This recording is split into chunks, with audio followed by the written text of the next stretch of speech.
बंधु माने आजिर एही कार्यक्रम को आपण मानकु स्वागत। आजिर एही कार्यक्रमटी कर्कट राशि व्यक्ति विशेष मानक पई बहुत गुरुत्वपूर्ण अटे।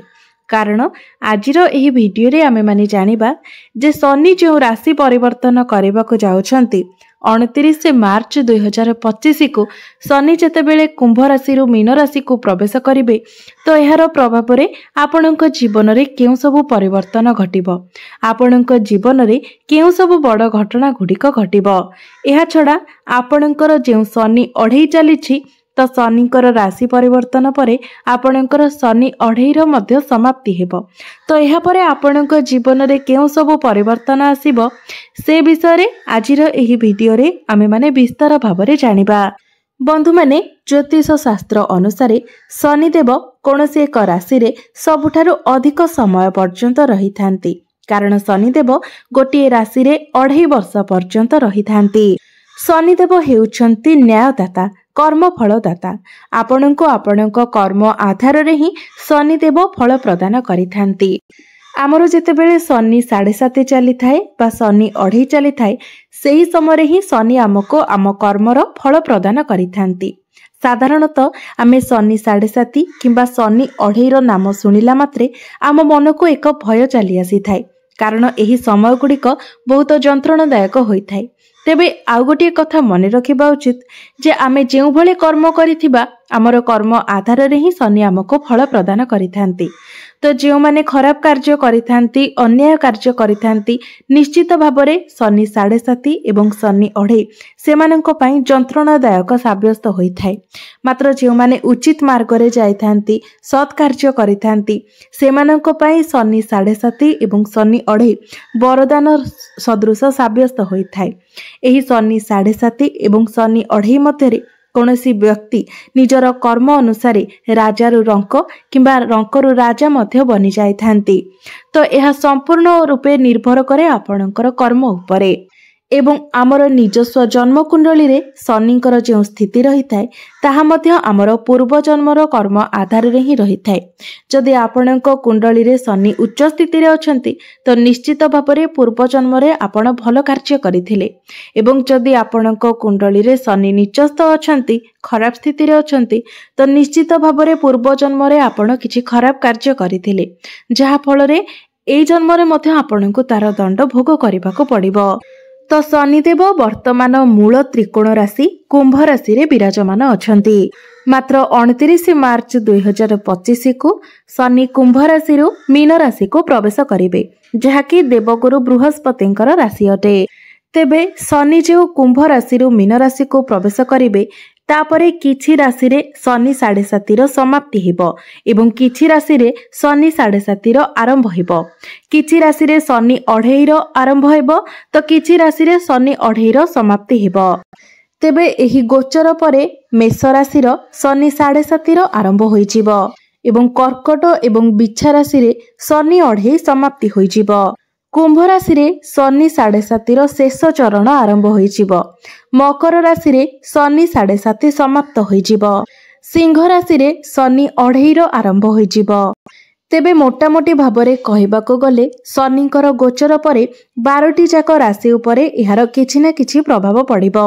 तेबे एही 2.5 वर्ष रे कर्कट राशि रो व्यक्ति विशेष मानक जीवन रे एहार किभଳି प्रभाव पड़िबो से विषय रे आसंतु आजिर एही वीडियो रे आमे माने जानिबा।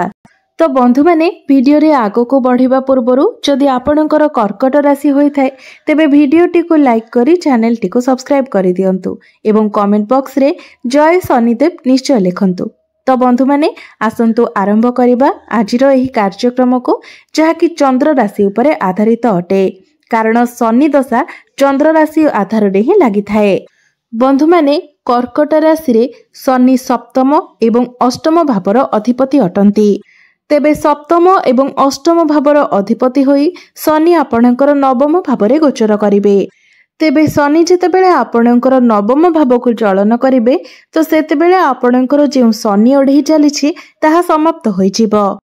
आपणकर कार्य क्षेत्र रे बारंबार आपणकु जे असफलतार सामना करबाको पडुथिला तो से सब आपणकर दूर होइजिबो एवं धीरे धीरे आपणकु कार्य क्षेत्र रे सफलता मिलिबाको लागिबो। आपण जदि कौनसी क्षेत्र में किसी इन्वेस्ट करथिले किंबा काहाकू टंका धार आकार रे देथिले एवं आपणको टंका मिली पारु नथिला तो आपणकर अटकी रहितिबा टंका मध्ये आपणको मिलिबो।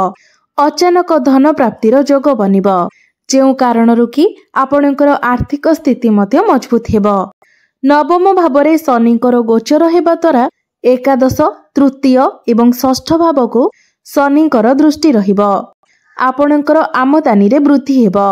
आपणकर कोनोसी एक बड़ इच्छा मध्य पूर्ण हेबो एवं जो माने व्यवसाय अटंती तो व्यवसाय क्षेत्र रे आपणको अधिक धन मध्य लाभ हेबो।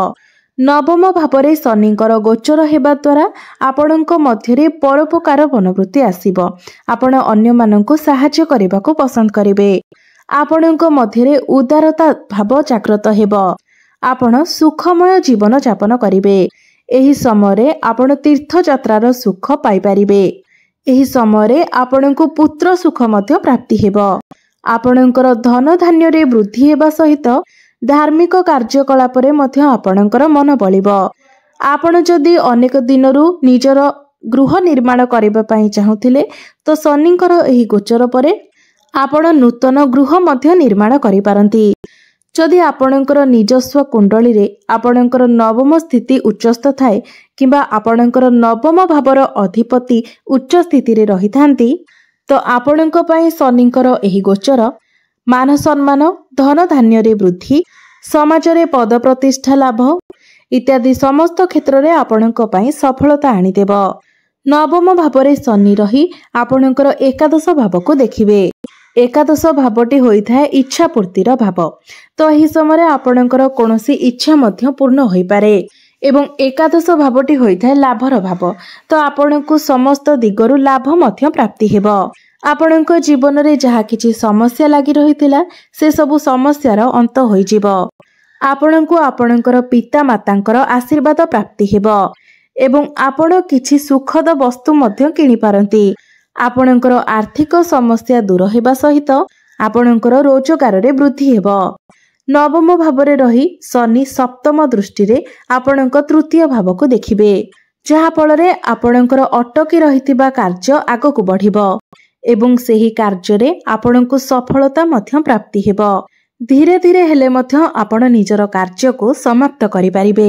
जदि आपण निज छोट भाई भौणी मानक प्रति स्नेह भाव रखती से मानक साहाय्य करती तो निश्चित भावरे आपणको शनिकर विशेष कृपा प्राप्ति हेबो।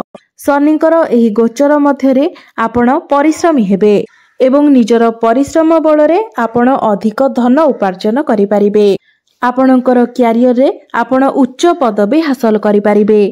आपणको अचानक धन लाभ हेबो। कर्म क्षेत्र रे मान सम्मान प्राप्ति हेबो।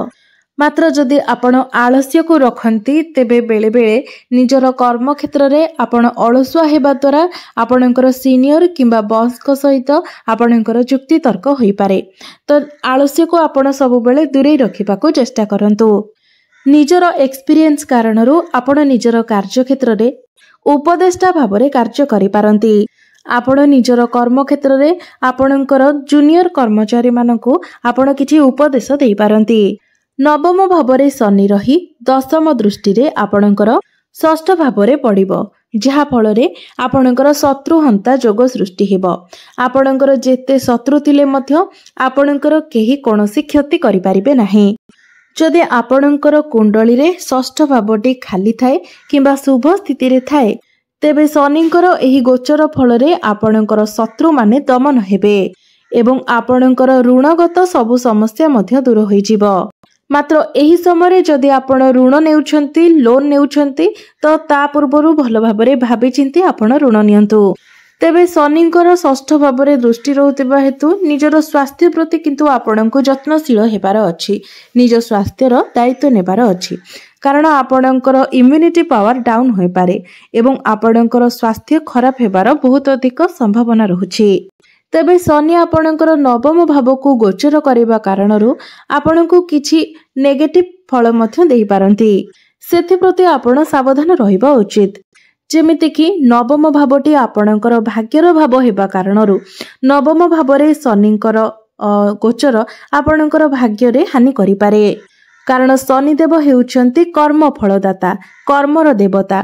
तो शनि कर्म को बेसी गुरुत्व देइथांती। एही समय आपण अधिक कर्म करिवे परिश्रम करिवे मात्र भाग्यर साथ हुए तो आपनको सेतेटा मिली न पारे। एही समय आपनको कार्य करी निजर भाग्य को बनाइबाको पड़िबो। अर्थात आपण जदि बहुत अधिक परिश्रम करिवे तेबे जाई आपनको फल प्राप्ति हेबो। आपण जदि विदेश यात्रा करबाको चाहुतिले तो सेथिरे बाधा विघ्न सृष्टि हेबो। शनिदेव जेतेबेले नवम भावरे गोचर करिथांती सेतेबेले आपणकर स्वास्थ्य रे समस्या देखा देइथाए। तो एही समय आपण अलसुआ हेबा केबे भी उचित नुहे, नहले शनिदेव आपणको एते मात्रा रे दुख देबे जे आपण ताहा भाबी मध्य पारिबे नाही। तो एही समय आपण जेते परिश्रमी हेबे कर्मठ हेबे ताहा ही आपणक पई शुभप्रद रहिबो। एही समय आपण धर्म कर्म करिबा उचित, निज शरीरर मध्य जत्न नेबा उचित, योग व्यायाम प्राणायाम इत्यादि करिबा उचित, स्वास्थ्यप्रद खाइबा मध्य खाइबा उचित।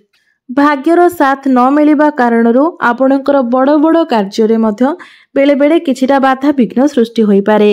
तेबे शनिकर एही कुप्रभाव को कम करिबा पई आपण प्रत्येक दिन हनुमान चालीसार पाठ करिबा उचित। तेबे एही समय आपण योग प्राणायाम उपरे अधिक गुरुत्व दियंतु, स्वास्थ्यकर खाद्य खांतु एवं प्रत्येक दिन आपण निजर कार्य को निष्ठार सहित करंतु। निश्चित भावरे आपणको शनिकर आशीर्वाद प्राप्ति हेबो।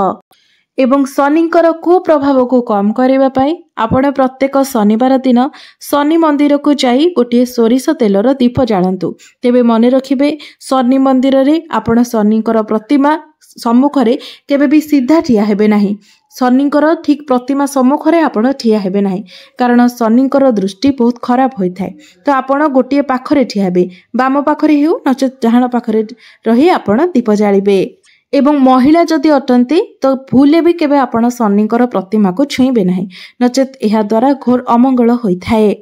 तो बंधु माने आपणकर जीवन मंगलमय हेउ, एहा ही ईश्वरंक निकटरे मोर प्रार्थना। धन्यवाद।